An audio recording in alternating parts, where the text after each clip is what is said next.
இப்ப ரிகர்சல் முடிஞ்சிருச்சு. அடுத்த பேண்டமிக் வரும்போது இனிமேட்டு உங்க போன் கான்செப்ட்லாம் கிடையாது. நம்ம அத்தனை பேருக்குமே சிப்ப கையில போட்டுற போறாங்க, அவ்வளவுதான். சோ அப்போ நம்ம எல்லாருக்குமே இந்த சிப்பை கொண்டு வந்து கண்காணிக்கக்கூடியதான மிக முக்கியமான காரியம் வரும்போது அதுக்கும் இந்த யுத்தம் தான் காரணமாக இருக்கும். இந்த யுத்தத்துக்கு பிறகுதான் நடக்க போகுது. கொஞ்சம் அட்வான்ஸ்டா யோசிக்கிறவங்க என்ன சொல்றாங்க தெரியுமா? ஏங்க இது வந்து நியூக்ளியர் காலம், இந்த காலத்துல போயிட்டு இந்த யுத்தத்தை பத்தி எல்லாம் பேசுறீங்க, அன்னைக்கு உள்ள டெக்னாலஜி வேற இன்னைக்கு உள்ளது வேற அப்படின்னீங்கன்னா, இன்னைக்கு உள்ள நியூக்ளியருக்கு உள்ளதான சைன் அடையாளத்தை குறித்து இந்த யுத்தத்தில் ஆண்டவர் சொல்லி இருப்பாரு. எசேக்கியேல் 38ல சொல்லி இருப்பாரு. வாசிங்க, எசேக்கியேல் 39:11 வாசிங்க பாப்போம். அந்நாளில் இஸ்ரவேல் தேசத்திலே சமுத்திரத்துக்கு கிழக்கே பிரயாணக்காரரின் பள்ளத்தாக்கை புதைக்கிற ஸ்தானமாக கோகுக்கு கொடுப்பேன். அது வழிபோக்கர் மூக்கை பொத்தி கொண்டு போகப்படும். ஏன் புதைக்கிறவங்க ஏன் மூக்க பொத்தி இருப்பாங்க? புதைக்கிற இடத்துல ஸ்மெல் வருமா? எரிக்கிற இடத்துல தான் ஸ்மெல் வரும். என்ன நீங்க இப்பதான் அதுக்குள்ள மறந்துட்டீங்க? கொரோனாவில் புதைச்சவங்க என்ன பண்ணாங்க? போட்டு புதைக்கிறவங்க என்ன பண்ணிட்டு இருந்தாங்க? மாஸ்க் தானே போட்டு இருந்தாங்க. புதைக்கிற அத்தனை பேர் என்ன பண்ணிட்டு இருந்தாங்க? ஏன் மாஸ்க் போட்டாங்க? அதுல இருந்து என்ன வரும்? வைரஸ் பரவும் வாய்ப்பு இருக்குது அப்படின்னு தானே சொன்னாங்க. புதைக்கிற ஸ்தானமாக கொடுப்பேன், அது வழிபோக்கர் மூக்கை பொத்தி கொண்டு போக பண்ணும். ஒவ்வொருத்தரும் என்ன செய்வானா? மூக்க பொத்திக்கிட்டு தான் போவானா. அதுக்கு என்ன காரணம் பின்னாடி ஆண்டவர் சொல்றாரு. 15வது வசனத்தை வாசிங்க. தேசத்தில் சுற்றி திரிகிறவர்கள் திரிந்து கொண்டிருப்பார்கள்.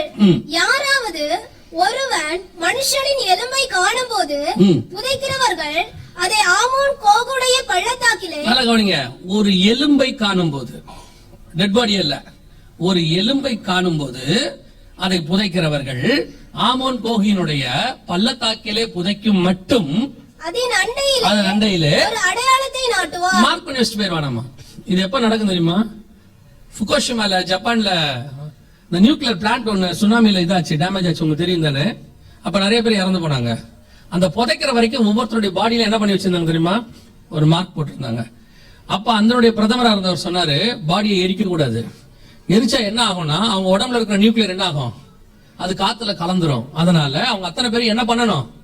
புதைக்கணும். புதைக்கிறவங்க அத்தனை பேரையும் வீட்டுல கொடுத்து நீங்க போய் ஃபியூனரல் எல்லாம் நடத்த முடியாது.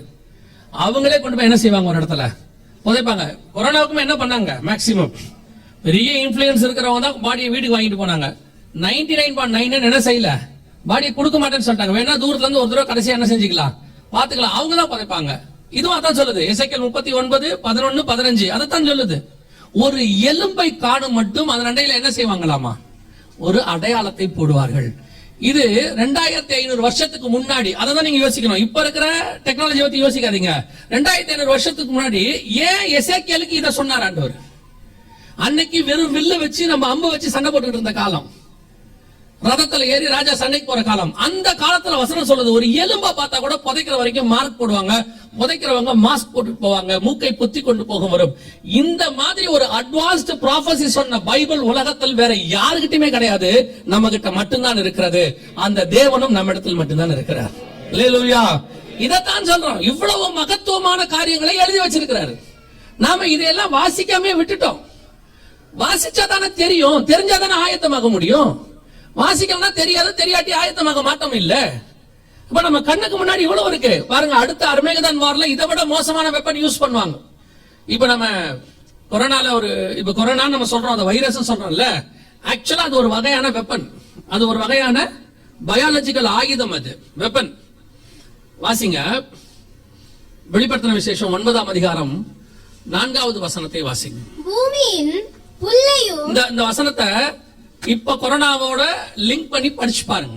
இது நடக்க போற விஷயம், இன்னும் நடக்கல, இதுக்கப்புறம் தான் நடக்க போகுது. இப்ப நடந்த கொரோனாவோட லிங்க் பண்ணி நீங்க பாருங்க. பூமியின் புல்லையும், பசுமையான எந்த பூண்டையும் எந்த மரத்தையும் சேதப்படுத்தாமல் தங்கள் நெற்றிகளில் தேவனுடைய முத்திரையை தரித்திராத மனுஷரை மாத்திரம் சேதப்படுத்த அவைகளுக்கு உத்தரவு கொடுக்கப்பட்டது. நல்லா கவனிங்க, வசனம் தெளிவா சொல்லுது. இந்த வெப்பன் எப்படி இருக்கும்? இது ஒரு வகையான வெப்பன். இது எப்படி இருக்குமா? புல்லையும் பூண்டையும் எதையும் சேதப்படுத்தாது, மனுஷன் மட்டும் சாவானா. அதுல யார் சாவாங்கன்றதுக்கும் ஒரு கேட்டகரிய அடுத்து வச்சிருக்காங்க. பாதுகாக்கப்பட்டவங்க சாக மாட்டாங்க, பாதுகாக்கப்படாதவங்க சாகப்பட போறாங்க. அப்படி இருக்கு அடுத்த கேட்டகரி அது. ஆனா இப்ப யோசிச்சு பாருங்க, கொரோனால என்ன நடந்துச்சுன்னு மட்டும் பாருங்க. எந்த புல் பூண்டு எதுவுமே என்ன செய்யல, சேதமே ஆகல, மனுஷன் மட்டும் செத்தான். இப்படி ஒரு வெப்பன் இப்ப நம்ம கண்ணுக்கு முன்னாடி இருக்குது. நாம இப்ப அந்த இடத்துல தான் இருக்கிறோம். இதனுடைய அடுத்த வெர்ஷன் தான் 9ஆம் அதிகாரத்தில் சொல்லப்பட்டிருக்கிறது. அது எப்படி வரும்? பர்டிகுலர் பர்சன், இப்போ நெத்தியிலேயோ அந்த முத்திரையை பெற்றவர்கள் அப்படின்னு இருக்குது. இது வேற காரியத்தை சொல்லப்பட்டிருக்கு. ஆனா இப்படி யோசித்து பாருங்க, இப்போ ஒரு ஒரு ஒரு இது வருது. இப்ப நீங்க மாஸ்க் போட்டுறவங்களுக்கு எல்லாம் கொரோனா வராதுன்னு ஒரு நம்பிக்கை இருந்துச்சு, அப்படிதானே? மாஸ்க் போட்டுறவங்களுக்கு கொரோனா மீறி வந்துச்சு, அது வேற விஷயம். இப்போ ஒரு ஆன்டிபயோட்டிக் ஏதோ ஒண்ணு, நான் சொல்றது ஒரு உதாரணத்துக்கு, இது அல்ல, அங்க சொன்னது அது அல்ல, ஒரு உதாரணத்துக்கு சொல்றேன். ஏதோ ஒரு ஆன்டிபயோட்டிக், அந்த கிருமி வந்துச்சுன்னா இந்த ஆன்டிபயோட்டிக் என்ன செய்யும்? அத தடுத்துரும், அது உங்களுக்குள்ள வராது, இதை போட்டுங்கன்னு சொல்றாங்க. அதை போட்டவங்களுக்கு அப்ப இது என்ன செய்யாது? வராது, அவ்வளவுதான். இன்னைக்கு இந்த வசனம் 2000 வருஷத்துக்கு முன்னாடி பைபிள்ல இருக்கு. இப்ப நீங்க வாசிச்ச வசனம் 2000 வருஷம், எசேக்கியேல் 2500 வருஷம். இது எல்லாமே வேதத்தில் சொல்லப்பட்டவைகள். இப்ப நம்ம கண்ணுக்கு முன்னாடி நடக்குது. இதை ஏன் சொல்லி வச்சாரு? அதுவும் தெளிவா சொல்றாரு, கடைசி நாட்களில் இவைகள் சம்பவிக்குங்கிறார். சேர்த்துக் கொள்ளப்பட்டவர்களின் தேசத்தில் கடைசி வருஷத்துல வருவார். அதே எசேக்கியேல் 38:16 வாசிங்க பார்ப்போம். 38:16.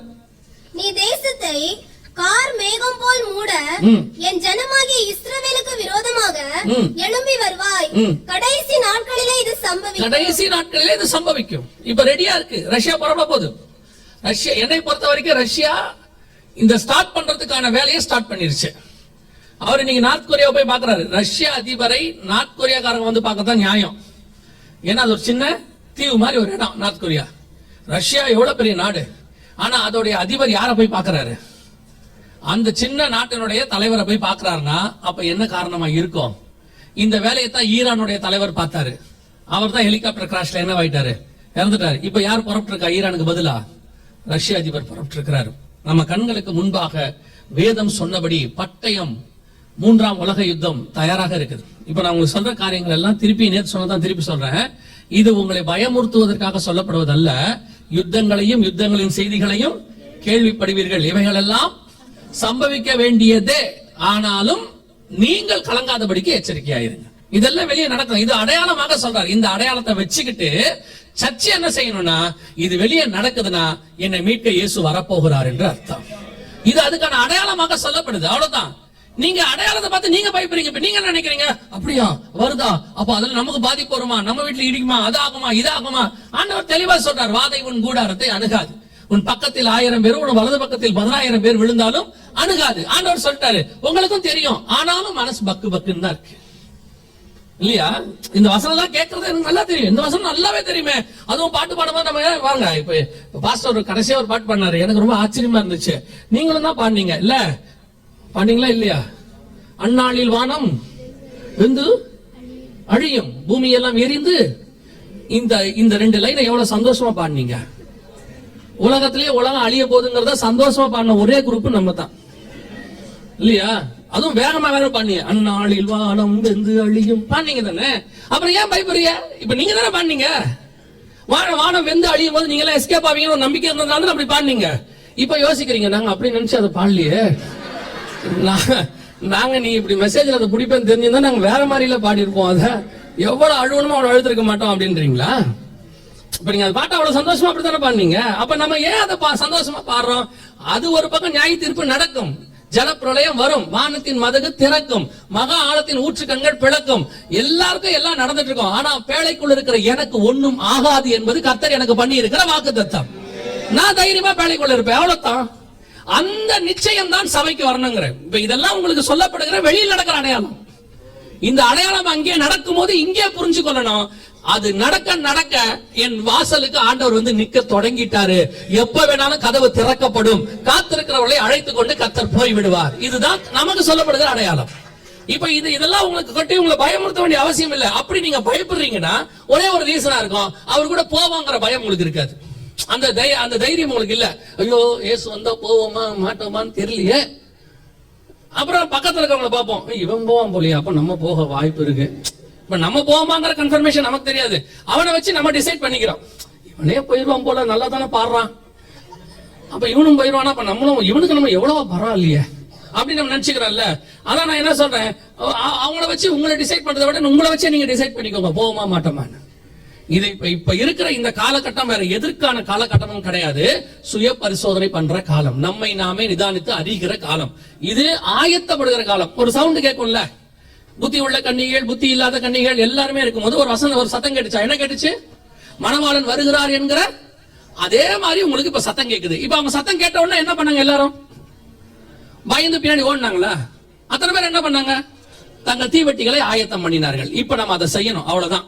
இந்த இடத்துல தான் இப்ப நம்ம இருக்கிறோம், அவ்வளவுதான். ஆண்டவர் அனௌன்ஸ்மெண்ட் இல்லாம வந்தாருன்னா தான் நீங்க பயப்படணும். அதான் அனௌன்ஸ்மெண்ட் கொடுத்துறாரு. நம்ம ஆண்டவர் மாதிரி நல்ல ஆண்டவர் யார் இருக்காரு பாருங்க. அன்னைக்கும் அனௌன்ஸ்மெண்ட் கொடுத்துட்டாரு. இன்னைக்கு நான் தான் சொல்வேன், இயேசு வருவார் என்பதை ஏசாயாவுக்கு அப்பயே சொல்லிட்டாரு. இதோ ஒரு கன்னிகை கர்ப்பவதியாகி குமாரனை பெறுவார். இது உலகத்துல நடக்காத அடையாளம். அப்படி ஒரு அடையாளத்தை சொல்லிட்டாரு. இதுவே போதும் தானே. ஆனா அந்த அடையாளம் நடக்கும்போது நடக்குதுன்றதையும் கர்த்தர் அன்னைக்கு சொல்றாரு. இந்த பெத்லகேம் ஊரிலே உங்களுக்கு ராஜா பிறந்திருக்கிறார், உங்களுக்கு ஒரு மேய்ப்பர் பிறந்திருக்கிறார். ஒருத்தன் சொல்றான், இஸ்ரவேலுக்கு ராஜாவை பிறந்தவர் எங்கே? ஒருத்தன் ஆவியில ஏவப்பட்டு அவரை பார்ப்பதற்காக தேவாலயத்துக்கு வரான். இவ்வளவு நடக்குது பாருங்க. ஆண்டவர் நினைச்சா என்ன பண்ணிருக்கலாம்? நான் 2000 வருஷத்துக்கு முன்னாடி ஏசாயாவுல சொல்லிட்டேன், நீங்களே பாத்துக்கோங்க, ரெடி ஆயிக்கோங்க, இயேசு பிறக்கும் போது நீங்க கண்டுபிடிச்சோன்னு சொல்லாம பிறக்கும் போது அதை கன்ஃபார்ம் பண்ற ஒரு ஆளை வச்சு. அப்பனா நம்ம மேல அவர் எவ்வளவு அன்புள்ளவராக இருக்கிறார். அதே தேவன் தான் இப்பவும் உங்களுக்கு கன்ஃபார்ம் பண்ணி கொண்டு இருக்கிறார். மணவாளன் வருகிறார் என்கிற சத்தம் கேட்டது. 3ஆம் உலக யுத்தத்தை நீங்கள் காண்பீர்கள். ரஷ்யா தலைமையில் எல்லா நாடுகளும் புறப்பட்டு வரும். மிகப்பெரியதான யுத்தம் மத்திய கிழக்கு நாடுகளை வைத்து நடக்கும். குறிப்பாக இஸ்ரேலை மையமாக வைத்து நடக்கும். இது அர்மேகதான் யுத்தம் இல்லை, நல்லா தெரிஞ்சுக்கொள்ளுங்க. இது என்ன கிடையாது? அர்மேகதான் யுத்தம் கிடையாது. நீங்க வாசிச்ச வசனத்துல என்ன இருக்குது? இஸ்ரேலின் மலைகளுக்கு விரோதமாக வருவாய், அப்படிதானே இருக்குது. இப்ப மலைக்கு தான் சண்டை ஆரம்பிச்சிருக்குது. சோ இது மலைக்கு நடக்கக்கூடியதான யுத்தம். அர்மேகதான் யுத்தம் அது வேற. அது எங்க நடக்கும் அப்படின்னு கேட்டீங்கன்னா வாசிங்க, வெளிப்படுத்தின விசேஷம் 16:16 வாசிங்க. வெளிப்படுத்தல் 16:16. அப்பொழுது எபிரேய பாஷையிலே அர்மகதோன் எனப்பட்ட இடத்திலே அவர்களை கூட்டி சேர்த்தேன். எந்த இடத்துல? அர்மேகதோன் என்கிற இடத்துல, அர்மேகதான் என்கிற இடத்துல அவர்களை கூட்டி சேர்த்தான். அப்படி இது எங்க இருக்குன்னு கேட்டீங்கன்னா கோலன் ஹைட்ஸ் பக்கத்துல இருக்கு. ரஷ்யா இஸ்ரேல் பார்டர் பக்கத்துல, ரஷ்யா சிரியா பார்டர்ல, மன்னிக்கணும், இஸ்ரேல் சிரியா பார்டர்ல அங்க இருக்கு. கோலன் ஹைட்ஸ் பக்கத்துல வரும். இது மெகிதோ பள்ளத்தாக்குன்னு சொல்லுவாங்க, மெகிதோ வேலி அப்படின்னு சொல்லுவாங்க. சோ இப்ப இது வேற இடம். இது பள்ளத்தாக்கு, இது வேலி, அது மலை. சோ அந்த சண்டை தான் இப்ப ஆரம்பிக்க போகிறது. இது முதலாவதாக ஆண்டவர் சொல்லி இருக்கிறதான பட்டயத்தினாலும்